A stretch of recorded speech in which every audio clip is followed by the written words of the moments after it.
We're welcoming you to the Vegan Society's 80th anniversary celebrations.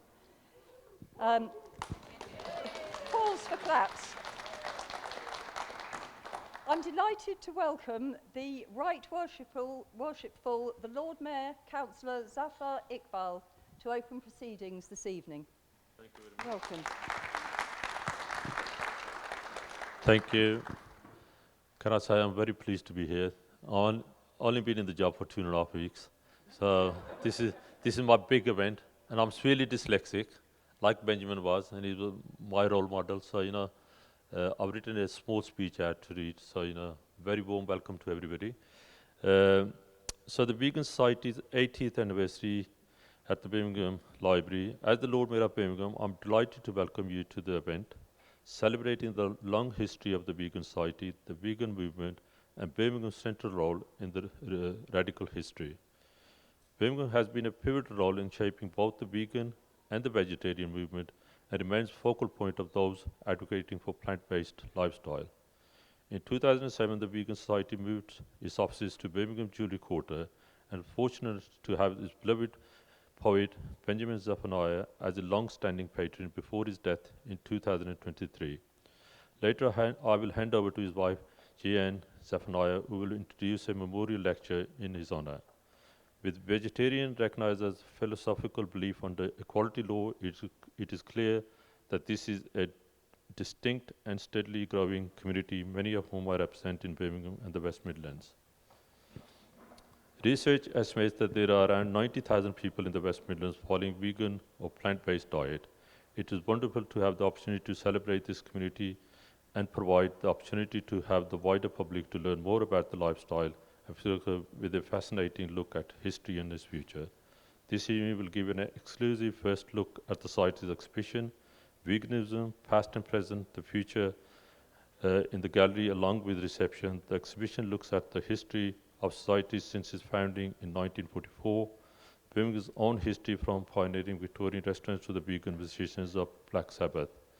I hope that this will enjoy the exhibition and event, and I now hand over to the CEO. Thank you very much.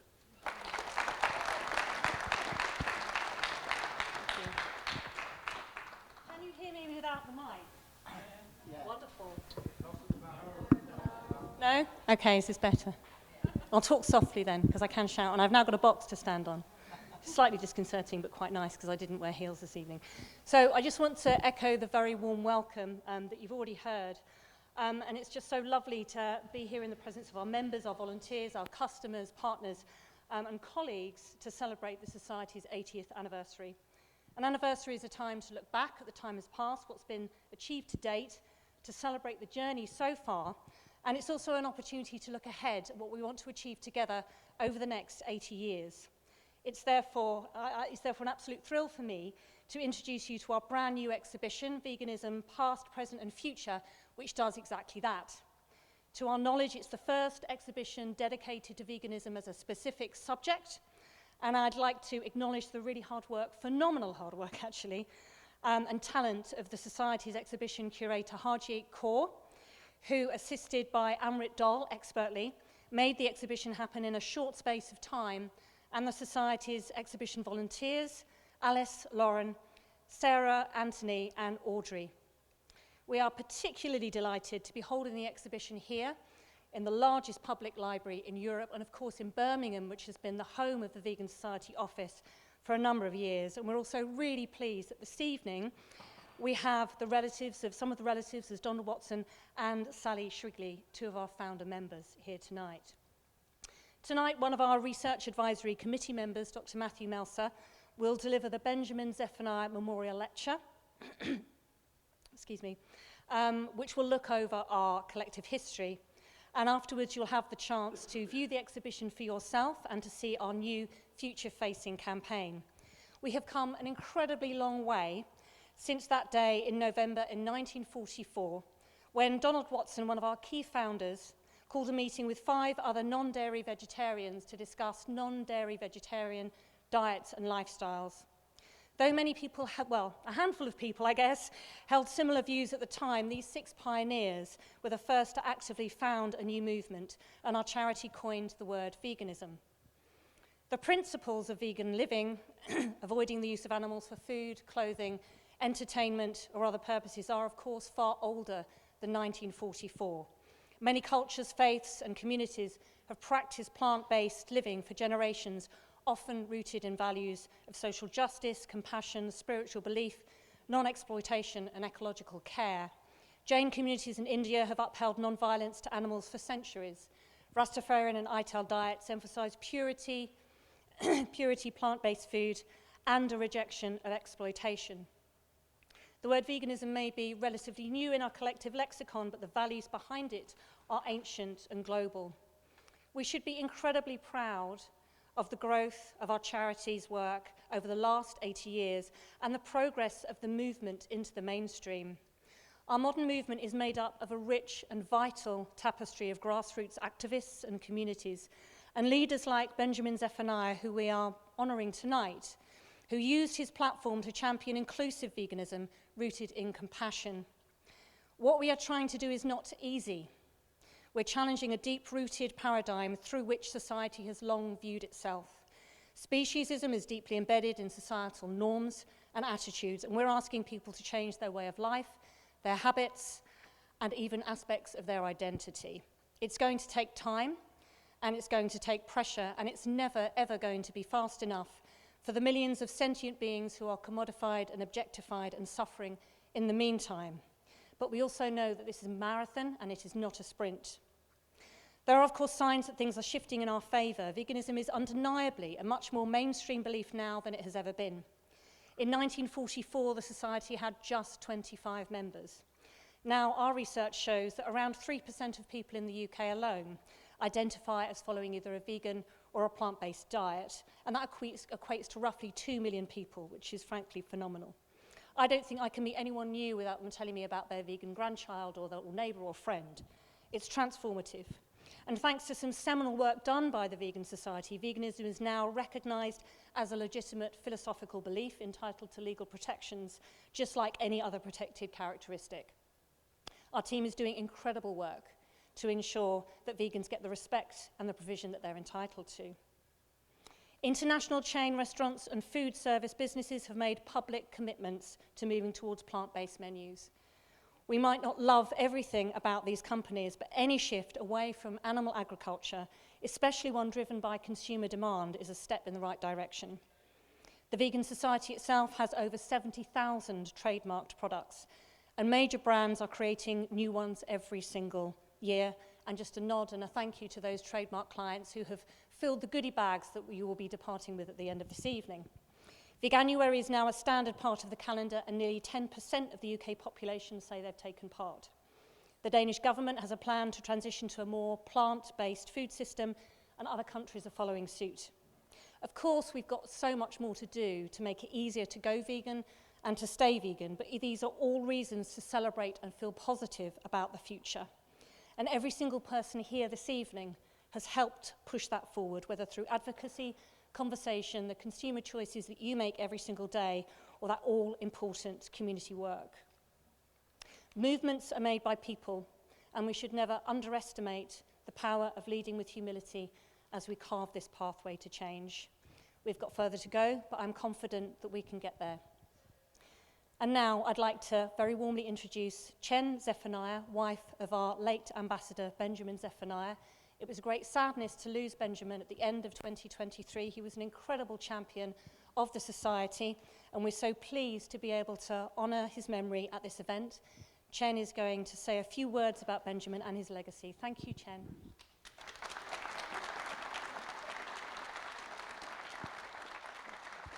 Thank you very much. Hello, I'm Chen Zephaniah. First, thank you, Lord Mayor, to come along. The second time to meet you.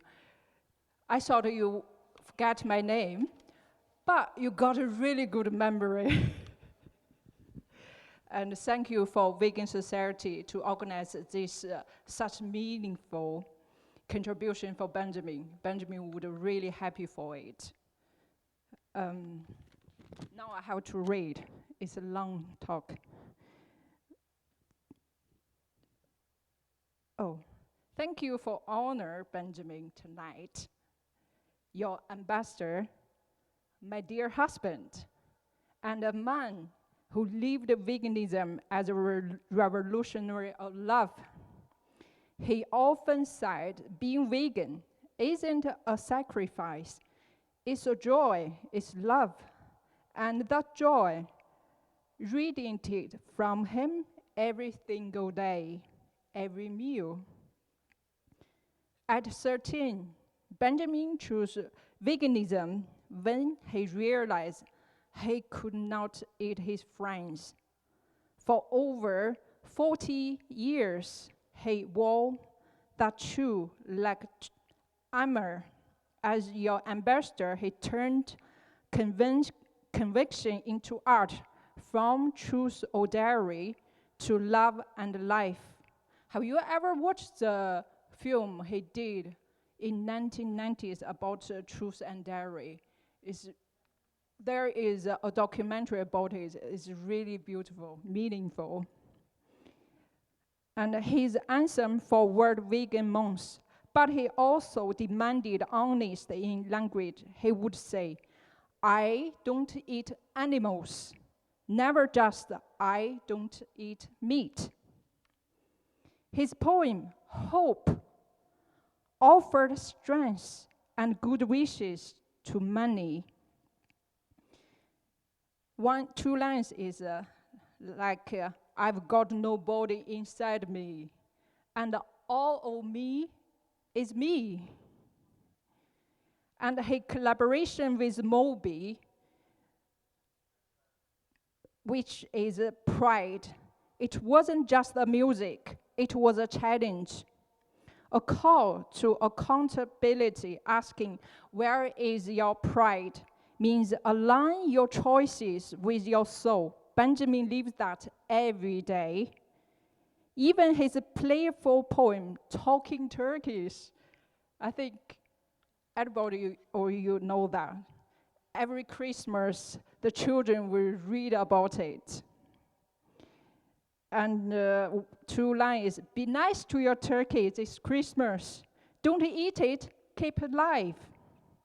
For him, veganism was spiritual. Veganism has to touch your heart and your soul. He said, he didn't see animals as food, but as a king, as a friend. Sentient beings with the same need for love and comfort. His integrity was unwavering.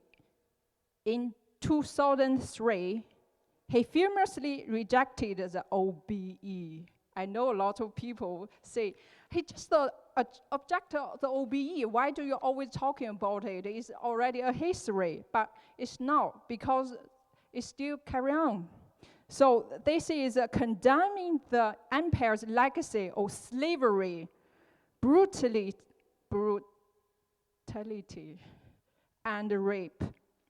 For Benjamin, justice for animals and justice for humans were inseparable. At home, his companion was effortless. He chatted with bees, butterflies, hedgehogs, and even mice in our compost bin.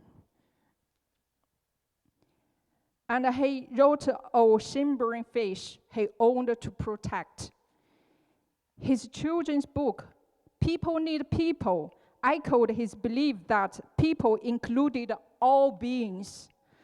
Actually, in his last interview, he was asked what his legacy was. He said, my legacy would be more love. So I think it's just a suit, all love for human beings, for all beings. And today, as we plant a forest, the Zephaniah forest in Birmingham, and celebrate Benjamin Zephaniah Day, and BCU, Birmingham City University, we are doing it together for next year's Benjamin Zephaniah Day here.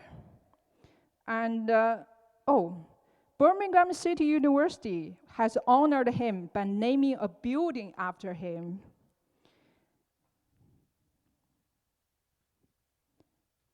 I asked you to honor him by living his truth. Why is that?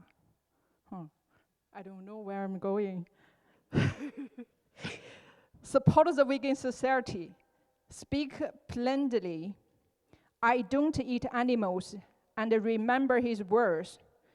I think if you search on the YouTube, you'll find the song, Love the Life, which there are two lines. I think I remembered it quite well, because even I asked my grandma in China did it, which is, love the life you live the life you love. Thank you very much. And that's all.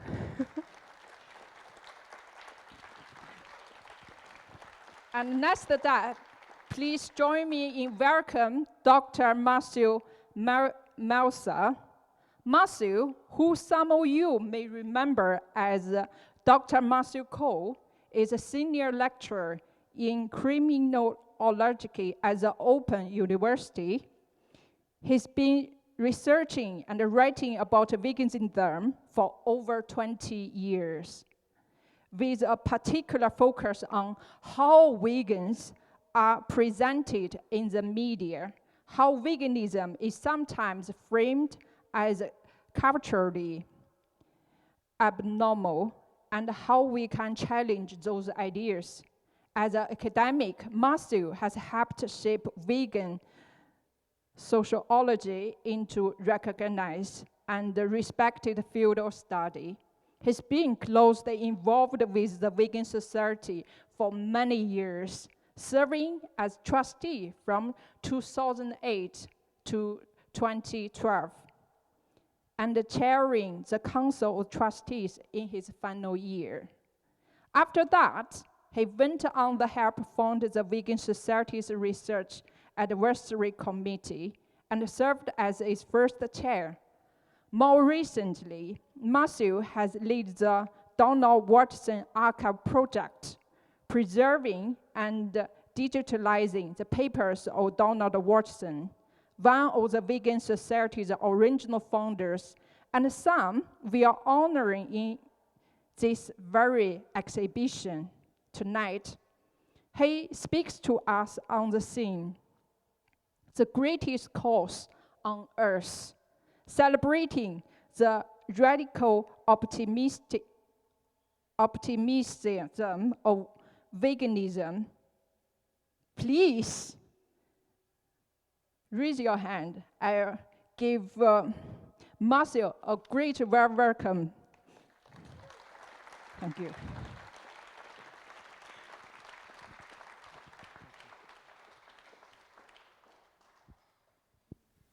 Okay, hello, can you hear me okay? Yeah, excellent. This is weird standing on a box, but you know, I'll go with it. So thank you so much for being here, and thank you so much for that lovely introduction. This is an incredible honor. This is a real kind of pinch me moment.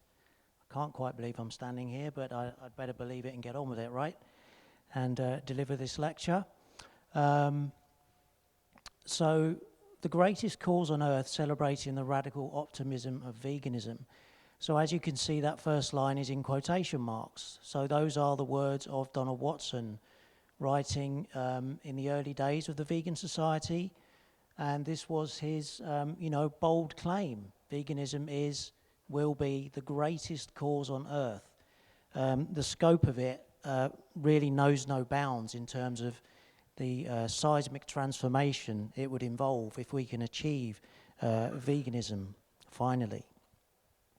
And that's what I'm going to try and talk about today, and celebrate this radical optimism that was there from the very inception of veganism, or the modern vegan movement. And I think it's worth reflecting briefly on exactly when veganism emerged, this modern version of veganism, if you like, from amidst the most horrific of circumstances.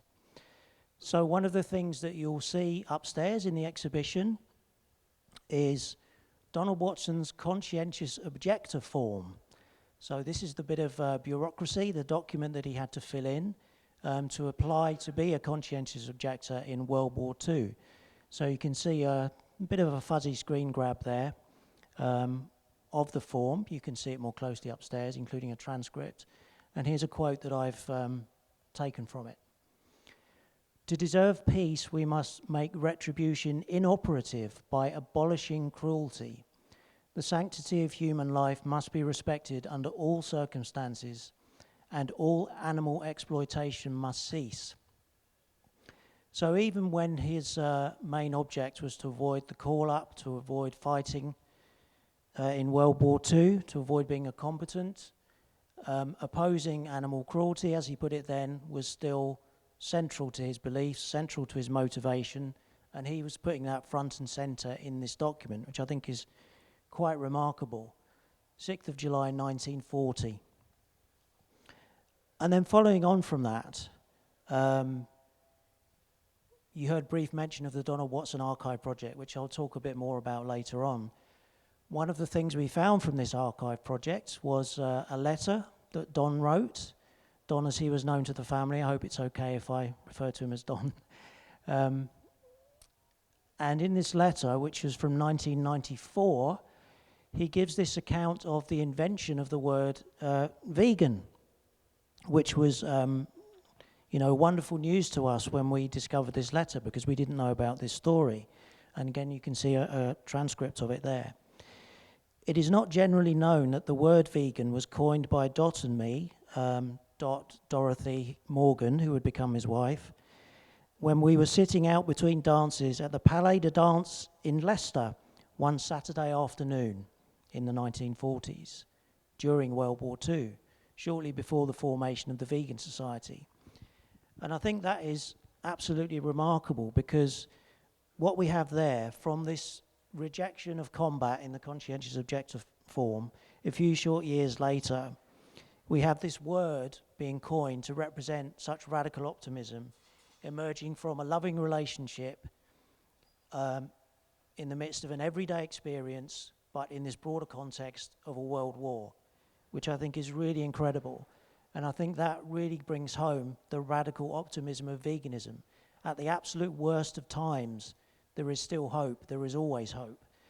And as many of us who work in the vegan movement know, in some ways things have got worse for non-human animals since the 1940s. We've seen the expansion, the acceleration of factory farming and many other egregious ways of abusing other animals. And so it's important, I think, always to retain that radical sense of optimism. No matter how bad things get, we must always retain hope. We must always retain optimism that this greatest cause on earth is still worth pursuing. That's why we're all here, I hope. So, to get a bit more into what this radical optimism really means, well, I'm suggesting that it's utopian. Veganism is utopian. So I thought I'd briefly, as a good academic, explain what utopia is a bit more.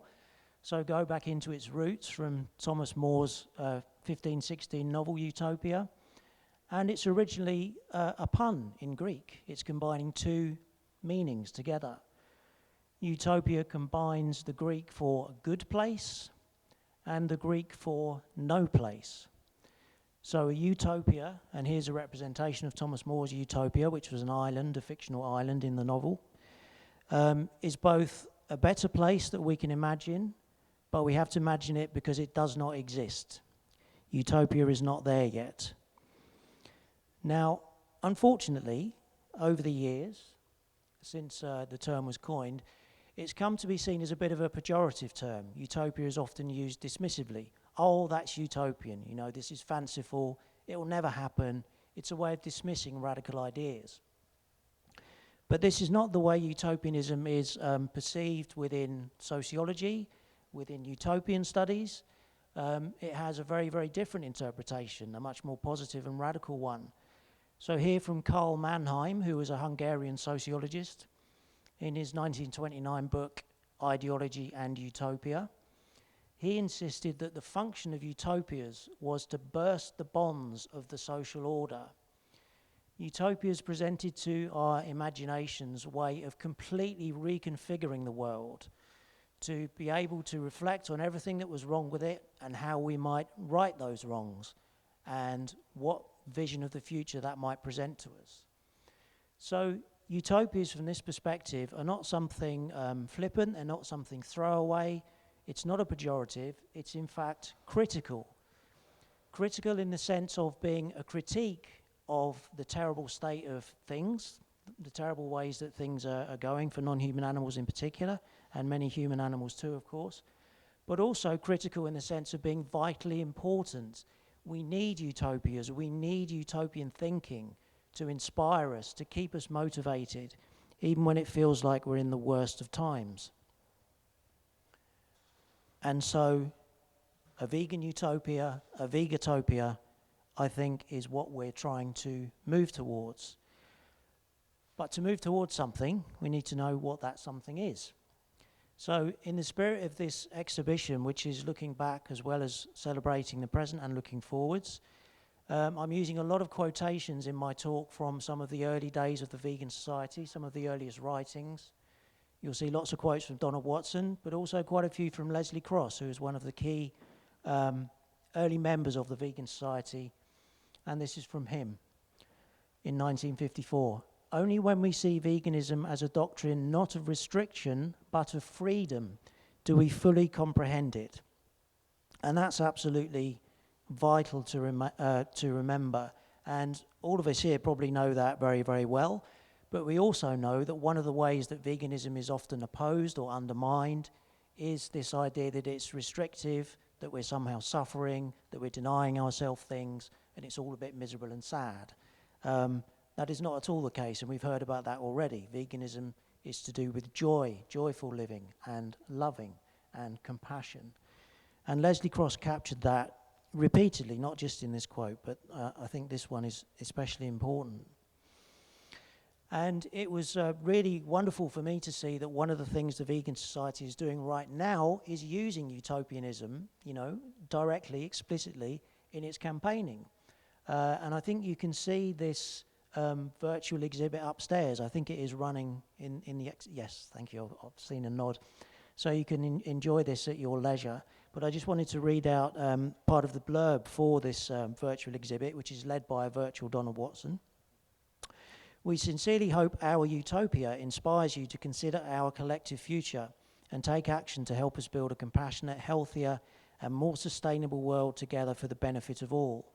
So the videos that go along with this start to present that picture of what a vegan future, what a vegan utopia might look like. And one of the things that's especially inspiring to me is there is an emphasis on the collective effort of building this utopia. There is work to be done for all of us to do. There is an endeavor for us to get involved in. But unfortunately, there is a bit of a flip side always to utopia, and that is dystopia. So dystopia simply means bad place. What is the bad place that we are looking to escape from? What is the propulsive force that is saying, we need to get out of here, we need to get out of this place, this bad place?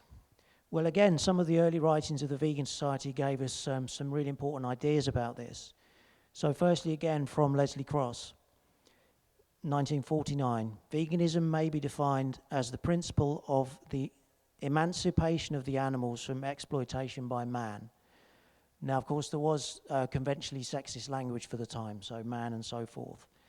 But nevertheless, if we just replace that with people, we have a very clear idea, setting other animals free from the terrible cruelties that we visit upon them.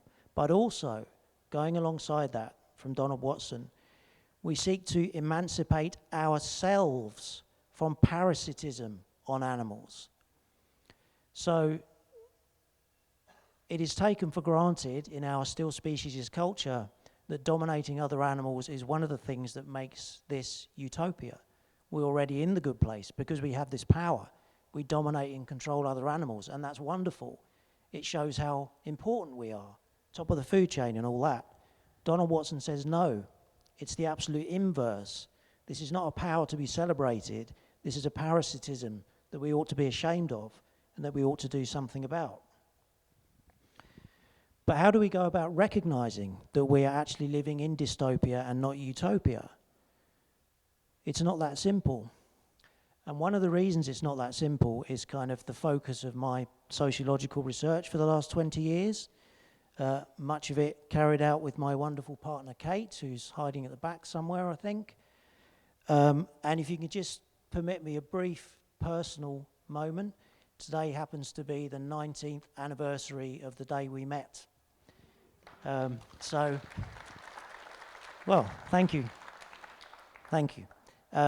So how auspicious that this lecture fell on this day. That's pretty cool.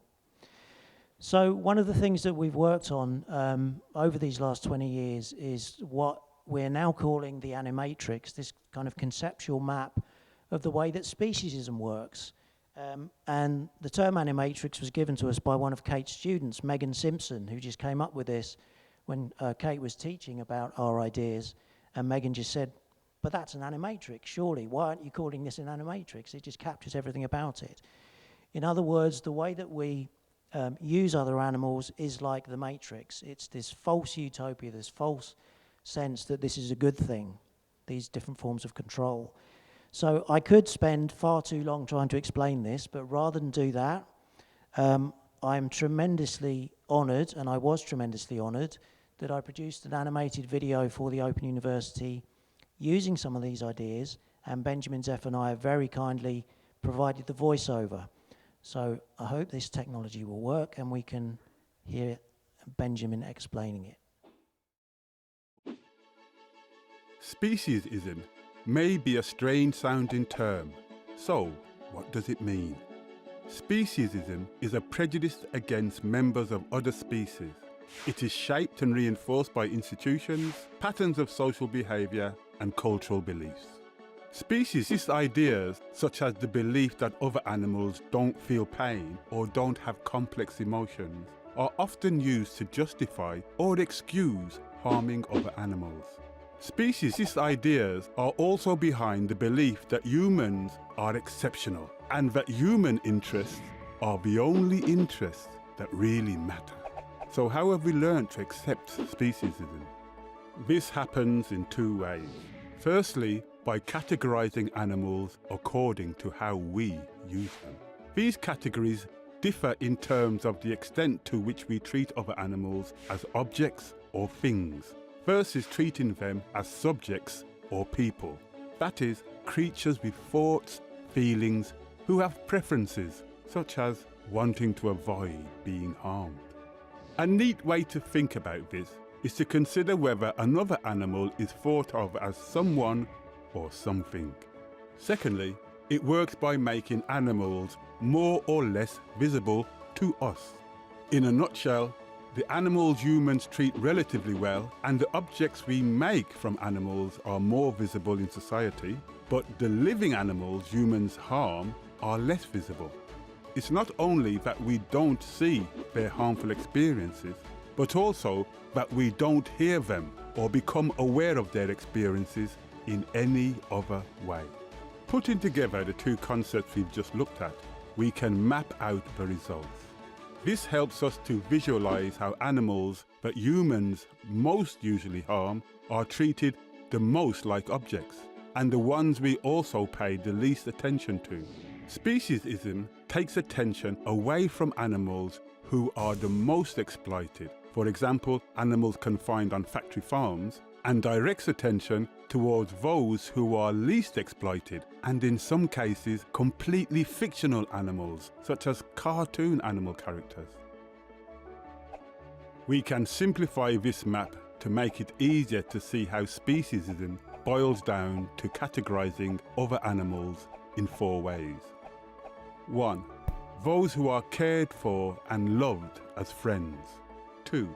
Those who are treated as part of nature, who may be admired from afar, but who may also be ignored and made to seem beyond our responsibility, even though human activities can harm them.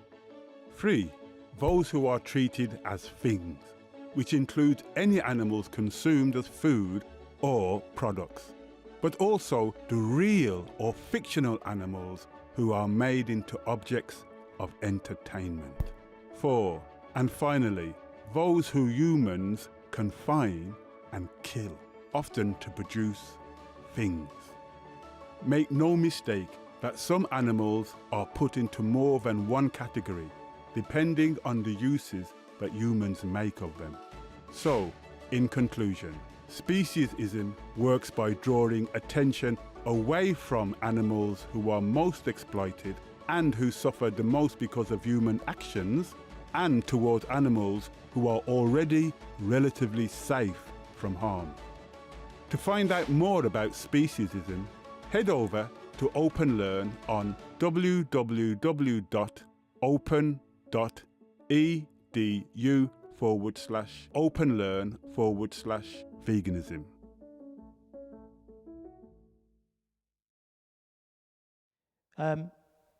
So this is the dystopian present against which veganism is striking out for a utopian future. Unfortunately, it's been that way for a long time.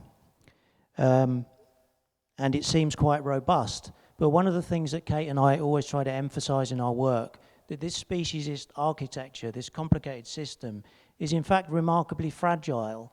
We know it's fragile because an immense amount of effort, billions and billions of dollars and endless hours of work from people in the animal industrial complex is put into sustaining that system and keeping it going, because it goes against the grain. And the grain is love, the grain is compassion, the grain is eating plants and being peaceful. And this is what veganism is striving for, and striving against speciesism.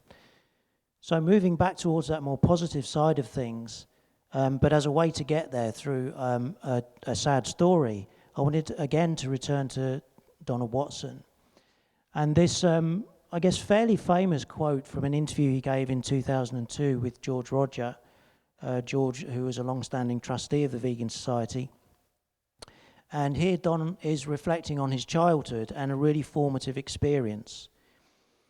It wasn't long before the business of killing one of the pigs began. This is on a family farm.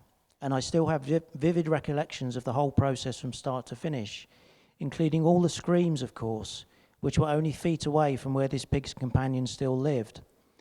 The thing that shocked me, along with the chief impact of the whole setup, was that my Uncle George, of whom I thought very highly, was part of the crew. And I suppose at that point I decided that farms and uncles had to be reassessed. They weren't all they seemed to be on the face of it to a little hitherto uninformed boy, and it followed that this idyllic scene was nothing more than death row. A death row where every creature's days were numbered by the point at which it was no longer of service to human beings. So it's a remarkably powerful quote, I think, and to think that he kind of just said that off the cuff in an interview is even more incredible to me. But I think what it does represent is how children, all of us, can recognize the dystopian present when we're confronted with its reality, and that can be that motive force to want to work towards a better future. So that better future is veganism. So once again, we'll hear Benjamin Zephaniah tell us a bit more about the history of veganism.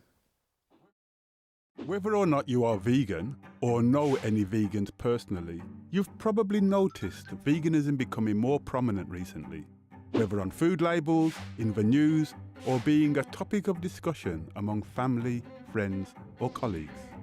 You may have also noticed that the topic of veganism often raises strong opinions, stimulating heated debates on social media or in comments pages under online newspaper stories about veganism.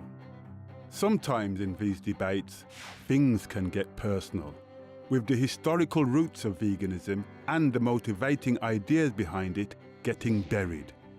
So, let's do a bit of digging. Many people across the world have sought ways to live without harming or exploiting other animals for centuries, long before the word vegan was thought up. But these basic ideas underpinning veganism lacked a word that summed up and concisely communicated these ideas. The first people to call themselves vegetarians in Britain in the early 1800s were what we would now understand as vegans. Not only did they eat a plant-based diet, but they also sought to avoid other ways of using animals that were commonplace at the time, such as for transport or agricultural work. But after over 100 years of vegetarianism, the term had a more limited association with avoiding eating meat, including within the British Vegetarian Society. Some of the Society's members were unhappy with this limited scope of vegetarianism. The new group needed a new word to differentiate themselves from vegetarianism.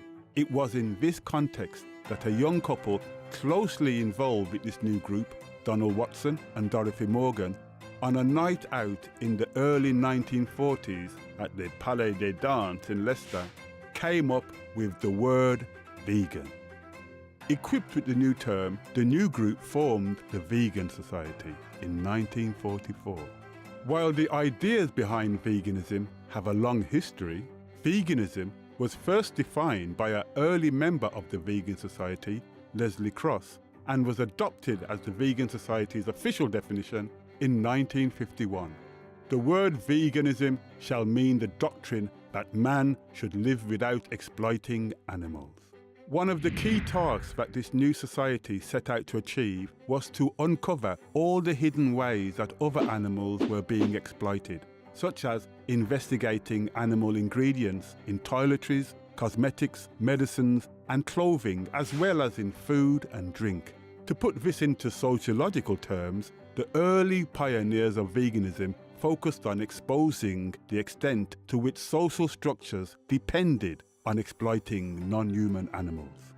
Veganism is still primarily concerned with ending the exploitation of animals. Paying attention to the harmful consequences of exploitation that veganism highlights can itself be a painful process and experience. But by working towards ending exploitation, there is no longer any need to distract ourselves from these harms, and we can start to recognize all other animals as subjects, different from humans, but no less interested than us in living their own lives. To find out more about veganism, head over to OpenLearn on www.open.edu/openlearn/veganism. And I forgot to get my apology in early. There are a few errors on the captions on these videos. The versions that are actually online have perfect captions, but I couldn't find the files, so apologies for those few errors. One of the things I wanted to just emphasize before I move on from this look at veganism as utopia and dystopia is that there are two risks here that we need to be wary of. If we overemphasize the dystopian present, we risk despair. We risk giving up. It's overwhelming often, the extent to which other animals are suffering, including other human beings, as we're all kind of ground by the wheels of the animal industrial complex and other forms of oppression. There is always that risk. And this is why we need utopia all the time. We need the opposite of dystopia. But also, if we're overly positive to the exclusion of confronting the dystopian reality, we risk drifting into obliviousness about the problems we're trying to solve. And I think this is always a danger of veganism becoming presented as simply a consumer lifestyle, one dietary choice among others, something that you can try on as a bit of a fad and then cast off again. And unfortunately, we see veganism being misrepresented in this way in the mainstream media quite often. And I think it's always important to try and be mindful of those two risks of despair and flippancy, I suppose. We need to remember that veganism is a serious movement, but also one that must retain hope and not just focus on despair and the dystopian present. And this is one of the reasons why vegan history is so important, I think, and I've already tried to illustrate that quite a lot. I should have said I've got no idea how long I'm taking, So if I'm going over, someone is going to need to stop me maybe, because anyway, okay, so I'm doing my best. So you've heard mention of the Donald Watson Archive Project, and I just wanted to briefly credit my colleagues, the people who've worked with me on this project for quite a few years now. This was all made possible originally by Tony Hazard, who is Don's son-in-law, and he made available to us, to me and Kate, this archive of Don's papers that he left behind, a huge number of letters, photographs, various other documents, including that conscientious objector form, and these amazing nature diaries that he wrote when he was a teenager in 1927 and 1929, which really are remarkable pieces of work. And the 1929 diary is upstairs in the exhibition, well worth having a look at that. And one of the incredible things from that diary is that Don was recording a lot of his observations of non-human animals in nature around where he grew up in Mexborough in South Yorkshire. And I think this was really, well, I'm speculating, but I think it was really important in forming his ideas that would ultimately lead to veganism. And it gave him always a utopian sensibility, because what he was able to see was other animals living free with each other, enjoying their lives, not troubled by human beings, only maybe if he freaked them out now and again when he was peering at them, who knows, but certainly not interfering with them consciously. And I think that's really, really important to remember that other animals can live perfectly well without us, and still do, although it's getting increasingly difficult. But Iris is here tonight, hiding at the back there as well. And Melda is here, closer to the front. So Iris and Melda have both done a huge amount of work transcribing, digitizing documents in the Donald Watson Archive. Kate, you've heard from, berating me about my microphone, and you know who I am. So this work is ongoing, and ultimately, when we completed this work, this archive will be made publicly available. It will be accessible online for everyone to investigate, enjoy, research, whatever. And many thanks to the people who have funded this project so far as well, credited on the slide there. So, besides all that wonderful archival stuff, there is, of course, the history of the Vegan Society itself. It's published work. The Vegan magazine is an incredible repository of wisdom, amazing ideas, insights, foresights, and to project mine and Kate's own ideas onto what the Vegan Society have been doing for 80 years, immodestly, they've been rejecting the animatrix from the start. So again, right back to close to the beginning, one of the things Donald Watson said was that the time has come for us to boldly renounce the idea that we have the right to exploit animals. In other words, give up this privileged position where we overlook the animatrix, where we position other animals according to the ways we want to exploit them, the ways we want to hurt them. Give that up. Renounce the idea that we have that right. We don't. We are not superior. And again from Leslie Cross, we have this idea of compassion towards other human beings. Men and women are not all alike, and there are many for whom the practical obstacles in the way of being vegan must at present seem insurmountable. We cannot shut our eyes to the undoubted fact that to such people, such obstacles are real and not imaginary.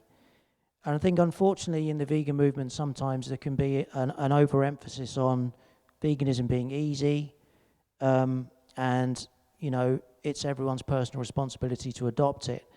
And the position I take as a sociologist, not surprisingly, is to emphasize social structures, the structural conditions that make veganism easier or more difficult depending on where we're located in the social structure.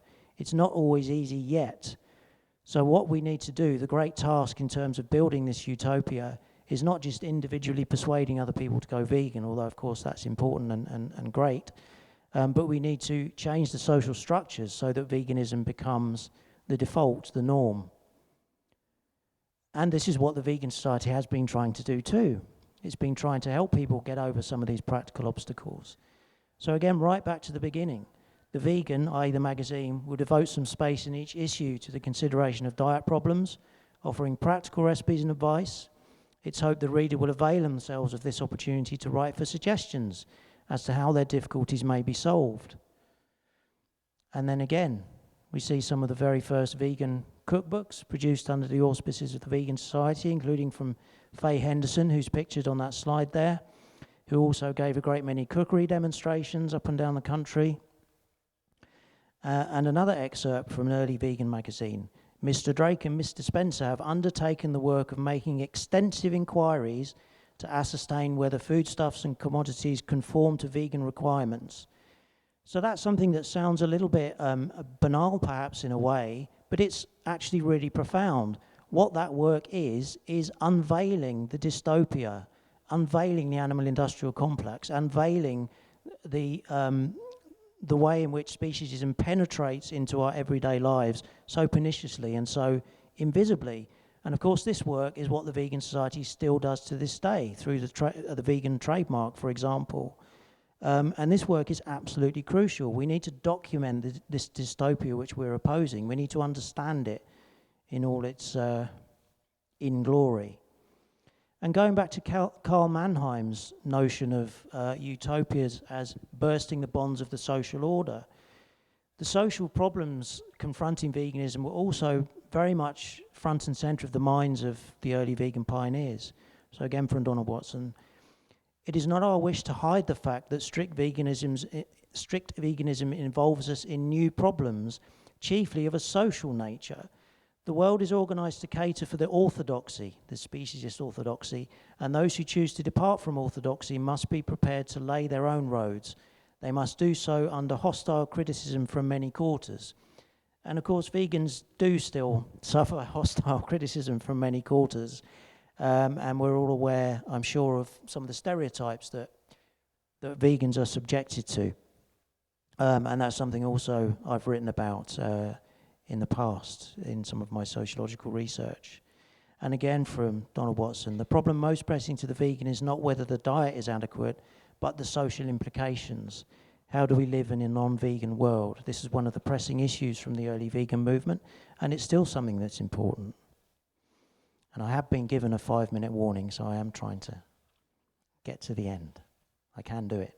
So this is one of my final points. So utopia is not just about building a better society and overthrowing the dystopian present. It's also about transforming the self. It's doing both at once, really. And this was something that was also foreseen in these very earliest writings. Human existence does not depend upon the inconceivable tyranny now existing against animals. In fact, progress is impeded enormously by it. To renounce this tragic heritage is to be born again, to a life sometimes more difficult, but always of clearer conscience and more satisfying conclusion. And certainly from some of Don's later writings, letters towards the end of his life, there was certainly this sense that he felt vindicated by his longevity in part, and quite right too. Many of the naysayers were absolutely proved wrong by his own, triumphant biography, let's say. And also again from Leslie Cross, by denying to the animals the right to be free, man, people keep locked against ourselves the gateway to our own pursuit of happiness. And again, I think that's something really profound. This position of power over others is not something to be celebrated or enjoyed. There's no good to it. This is something to be given up, to be renounced, to be ashamed of, ultimately. And it is a block towards our own happiness because it locks us into relations of violence and oppression. Not what we want, surely. And then finally from Leslie Cross again, and you've heard this definition once in the video, veganism is the doctrine that man should live without exploiting animals. Rarely have 9 short words enshrined a reform so massive, the achievement of which would bring a new world and new people to inhabit it. And that's that symbiotic relationship between building a new society and reconstructing ourselves. If we reconstruct ourselves as vegans in this formulation that I'm presenting, it means reconstructing ourselves as humble, as having humility, as giving up power, giving up violence, renouncing the right to tyranny. And in the introduction to my lecture, we heard about veganism as love, and I didn't know that was going to be part of the introduction, but it's turned out to be perfect for my final slide, which is one last quote from Leslie Cross in an article called The Vegan Story, which is reflecting on the first 10 years, only the first 10 years of the vegan society at that time, or the vegan movement. So I'd like to end with this. Now, it seems to me to be self-evident that when we love, we do not exploit. In the moment of love, there can be no thought of exploiting that which we love. It also seems to me to be self-evident that love is free. No one can force love. No one can bind it with restrictive covenants. Love and freedom go hand in hand. It is better to keep our eyes on the goal of love. What then should we do about the animals? Surely the answer is clarity itself. Set them free. And this is precisely what veganism wants to do. So, that's it. Thank you very much.